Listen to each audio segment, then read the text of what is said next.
मल्लिकार्जुन ज्योतिर्लिंग। दोस्तों, क्या आपने कभी महसूस किया है कि इस भागदौड़ भरी जिंदगी में हम कहीं ना कहीं अपनी आंतरिक शांति खो चुके हैं? आंध्र प्रदेश की पावन धरती पर कृष्णा नदी के तट और नल्लमला की शांत वादियों में स्थित मल्लिकार्जुन ज्योतिर्लिंग केवल एक प्राचीन मंदिर नहीं, बल्कि ब्रह्मांड का वह ऊर्जा केंद्र है जहाँ ये मल्ली यानी शक्ति का अनंत प्रेम और अर्जुन यानी शिव की अगाध चेतना एक आकार लेते हैं। इसका आध्यात्मिक रहस्य उस समय की कथा में छिपा है जब कार्तिकेय जी के मोह और क्रोध को शांत करने के लिए महादेव और माता पार्वती स्वयं इस पर्वत पर चले आए थे।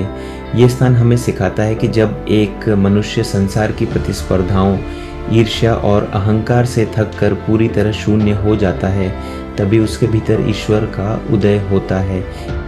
यहाँ मल्लिका और अर्जुन का मिलन हमारे भीतर के स्त्रीत्व यानी ऊर्जा और पुरुषत्व यानी चेतना के संतुलन का प्रतीक है। जब आप श्री शैलम की पहाड़ियों में कदम रखते हैं तो वहाँ की हवाओं में बसा ओम नमः शिवाय का स्वर आपके अनाहत चक्र को सक्रिय कर देता है, जिससे हृदय में करुणा और शांति का संचार होता है। यहाँ से आध्यात्मिक रूप से जुड़ने का अर्थ केवल मूर्ति के दर्शन करना नहीं, बल्कि स्वयं के भीतर छिपे उस शिव को पहचानना है जो हर परिस्थिति में अडिग और शांत है। यह ज्योतिर्लिंग हमें याद दिलाता है कि मुक्ति कहीं बाहर नहीं, बल्कि संसार के प्रति पूर्ण समर्पण और अपने भीतर की शुद्धता में है।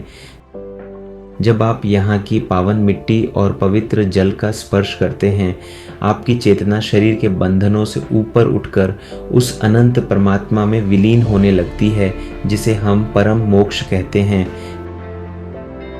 जहाँ कृष्णा की लहरों में शिव का नाम बहता है, जहाँ हर पत्थर में कोई दिव्य राज्य रहता है। शैल श्रृंग पर विराजे हैं मल्लिसंग अर्जुन प्यारे, भक्तों के दुख हरने को आए प्रभु स्वयं द्वारे। एक और शक्ति का आंचल, एक और ज्ञान का प्रकाश है।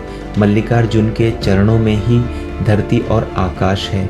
कार्तिकेय के प्रेम में जो वैरागी बन आए थे, त्याग और वात्सल्य के अनूठे फूल खिलाए थे। शिखर के दर्शन मात्र से पापों का क्षय होता है। जो झुकता है यहाँ आकर वो अमृत फल ही बोता है। ना कोई बड़ा ना छोटा है, ना कोई यहाँ पर आया है। सृष्टि के इस संगम ने सबको गले लगाया है। ओम नमः शिवाय का स्वर जहाँ हवाओं में घुल जाता है, वहीं साक्षात महादेव का सच्चा दर्शन मिल जाता है।